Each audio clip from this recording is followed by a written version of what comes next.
Rasanya lebih baik kita langsung saja kepada teman-teman jurnalis. Ini sudah seratusan orang yang hadir ini, Mas Anies, dari berbagai media, media mainstream tentunya ya, stasiun televisi, kemudian juga media online, dari radio dan lain sebagainya. Yang jelas ini kredibel semuanya, Mas, nggak ada yang abal-abal di sini.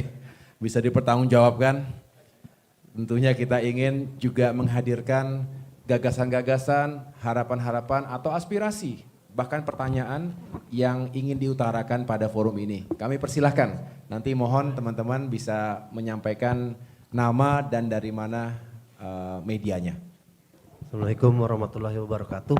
Saya Bagus dari KBA News, Pak. Ini bisa ke Pak Anies atau ke Mas Ahaye. Tadi soal yang dibilang Pak Anies itu kesetaraan ekonomi. Artinya kan menghadirkan orang-orang baik di pemerintahan Pak Anies, dan misalnya yang dipilih sama Pak Anies itu Pak Ahaye itu nanti di 2024 itu bagaimana gitu loh strateginya. Reformasi politik itu, Pak. Menghadirkan orang-orang baik itu di pemerintahan yang akan datang, Pak. Izin Pak, Rio dari CNN TV. Tadi mendengarkan apa yang dijelaskan oleh Pak Anies, saya fokus kepada pendewasaan demokrasi ya Pak. Kalau yang ingin saya tanyakan, apa yang kemudian bisa digarisbawahi oleh Pak Anies dalam perkembangan demokrasi kita hari ini Pak? Karena kan kalau kita lihat sebenarnya hari ini masyarakat bebas berbicara, bebas berekspresi begitu. Tapi satu problem yang kita hadapi sekarang adalah bagaimana suara itu tidak diimplementasikan dalam sebuah kebijakan. Termasuk dalam ketika kita mengesahkan KUHP itu juga mendapat sorotan yang begitu kritis dari global begitu Pak. Nah, dari pendewasaan demokrasi ini tentu itu menjadi sebuah gagasan yang baik. Tapi kemudian kita ingat bahwa ini dalam politik, gagasan yang baik itu juga dapat dipandang oleh lawan politik ini menjadi sebuah hal yang berlawanan begitu Pak. Nah artinya yang ingin saya tanyakan bagaimana jika nanti Pak Anies memimpin itu sebagai konkretnya apa yang kemudian kita bisa pegang dalam kebijakan misalkan yang akan Pak Anies bawa dalam pendewasaan demokrasi kita ke depan Pak. Terima kasih. Bismillahirrahmanirrahim. Assalamualaikum warahmatullahi wabarakatuh. Izin Pak Anies Baswedan, Pak Ahaye. Saya Fauzi dari kantor berita Indonesia Antara. Satu-satunya kantor berita milik pemerintah ya. Jadi saya menyimak beberapa diskusi terkait gagasan-gagasan dari, saya panggilnya Kakak Anies Baswedan aja, biar lebih akrab gitu. Gagasan-gagasan tadi saya mencatat begitu banyak gagasan yang terkait dengan ekonomi. Kakak Anda bicara soal menjaga demokrasi, pertumbuhan ekonomi, terus yang berkaitan dengan ekologi dan kolaborasi. Saya tidak mendengar bagaimana seorang mantan Menteri Pendidikan di tahun 2014 lalu itu berbicara soal gagasan bagaimana peningkatan kualitas sumber daya manusia. Artinya di 2045 nanti ada bonus demografi. Nah, ini belum saya mendengar bagaimana sih ke depannya yang pernah membawahi Kementerian Pendidikan di 2014 misalnya yang 10 tahun yang lalu sudah berbicara tentang pendidikan malah tidak dibicarakan lagi ketika saat ini jelang-jelang bonus demografi nantinya. Kira-kira ke depannya seperti apa untuk peningkatan kualitas sumber daya manusia? Terima kasih. Jadi pertama tentang bagaimana menghadirkan orang-orang yang baik. Jadi sebenarnya ini adalah kunci. Kuncinya ada pada orang memang.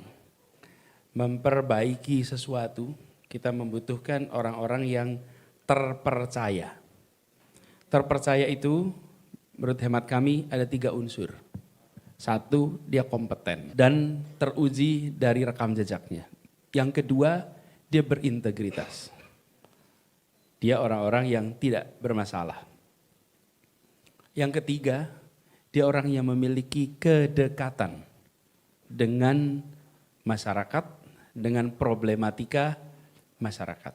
3 unsur ini akan bisa membentuk pribadi terpercaya. Ini yang kemudian menjadi kunci.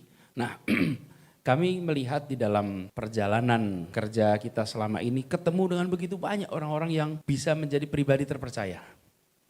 Trustworthy, orang bisa dipercaya. Seringkali mereka-mereka yang memiliki 3 ini malah tidak mendapatkan kesempatan untuk negara memanfaatkan kompetensinya, integritasnya, kedekatan masyarakatnya bagi orang banyak. Justru di sini peran negara. Negara harus bisa memberikan ruang kepada mereka agar mereka ikut di dalam pengelolaan urusan-urusan masyarakat supaya dirasakan manfaatnya oleh masyarakat dengan baik. Mekanismenya banyak sekali yang bisa dipakai. Ada supply dari partai, ada supply dari private sector, ada supply dari akademis, ada supply dari NGO, ada supply dari think tank, ada banyak sekali nih supplier-supplier ini. Yang kemudian nantinya kita uji dengan 3 hal tadi. Gitu ya, Mas, yang pertama. Kemudian yang kedua, Bung Rio, terkait dengan partisipasi masyarakat yang masukannya gimana supaya bisa diterima, gimana supaya diadopsi. Saya akan cerita saja bagaimana kami mengerjakan itu di Jakarta. Banyak hal di Jakarta ini yang ketika kita menyusun kebijakan, itu membutuhkan dan kita berikan ruang kepada partisipasi publik dalam artian sesungguhnya. Kalau partisipasi publik itu diberikan kepada kelompok yang powerful dan punya pengaruh, itu biasa. Tapi kalau diberikan kepada mereka yang biasanya tidak didengar, biasanya dilewatkan, itu baru yang menurut kami unik. Saya beri contoh, penataan di Jakarta untuk kampung-kampung. Itu melibatkan warga kampungnya. Nomor 1 warga kampungnya. Yang kedua melibatkan NGO yang terlibat di wilayah itu. Melibatkan think tank yang banyak bekerja di situ. Yang ketiga melibatkan pakar di bidang tersebut. Yang keempat melibatkan fasilitator dan kemudian baru pemerintah. Jadi perubahan-perubahan yang kita lakukan dibahas bersama memang menjadi perlu waktu. Tapi inilah sebuah proses yang menjaga keguyuban. Sehingga ketika hasilnya muncul di ujung, semua merasakan kepemilikan, semua merasakan ini hasil permusyawaratan.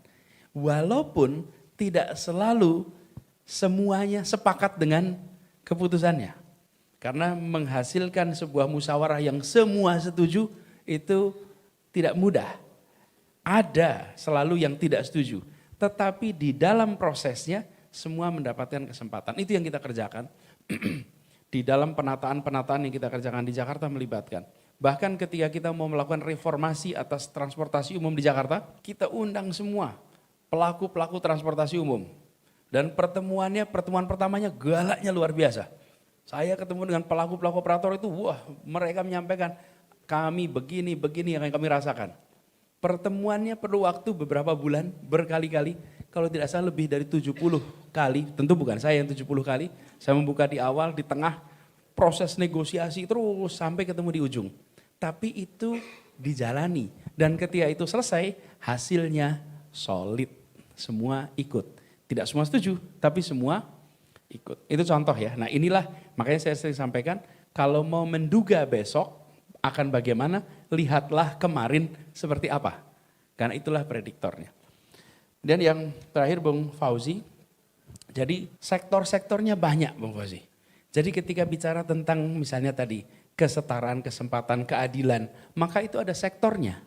Ada sektor pertanian, ada sektor pendidikan, ada sektor perumahan, ada sektor transportasi, itu sektor. Yang saya sampaikan tadi adalah gagasan dasar yang harus digunakan di semua sektor. Jadi ketika sampai kepada sektor pertanian misalnya, maka kita ingin terjadi peningkatan pertumbuhan yang setara. Maka baik petaninya, baik pengelolaan pasarnya, baik end usernya, semua mendapatkan kesetaraan distribusi kesejahteraan. Ketika sampai kepada pendidikan misalnya, maka pendidikan di perkotaan dengan pendidikan di pedesaan ada kesetaraan kesempatan. Di perkotaan pun ada kesetaraan antara mereka yang berasal dari keluarga berstatus sosial ekonomi tinggi dengan mereka yang berstatus sosial ekonomi rendah. Jadi yang tadi saya sampaikan adalah gagasan-gagasan fundamental yang itu digunakan di dalam setiap sektor. Pertanyaan berikutnya nih, bagaimana kebijakan pembangunan jalan memasukkan unsur keadilan. Nah, itu yang mau nyusun perencanaan jalan jadi berpikir, gimana ya masukin keadilan? Lah ini perintah Republik menghadirkan keadilan sosial. Jadi semua sektor harus, termasuk sektor pendidikan.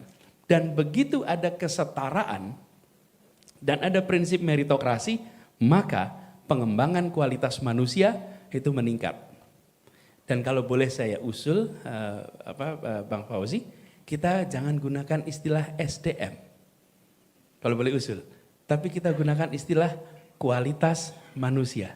Sehingga kita meningkatkan kualitas manusia, bukan manusia sebagai alat produksi. Ketika disebut sebagai sumber daya manusia, dia setara dengan sumber daya alam, setara dengan sumber daya uang, setara dengan sumber daya teknologi. Itu adalah sebuah fungsi produksi ekonomi. Dalam production function itu ada unsur manusia, unsur alam, unsur modal, unsur teknologi. Akhirnya kita sebut sebagai sumber daya manusia. Lalu pendidikan ditempatkan sebagai persiapan kerja. Sementara pendidikan bukan semata-mata untuk persiapan kerja. Pendidikan adalah untuk menghasilkan pribadi yang berkarakter, yang bisa meraih cita-citanya, dan bisa meraih kebahagiaan dan memberikan manfaat bagi semua. Jadi itu sektornya. Nah, insya Allah nanti kalau prinsip-prinsip ini dipegang, sektor-sektor itu pun bisa dikembangkan. Gitu ya Bang Fauzi. Terima kasih. Ya.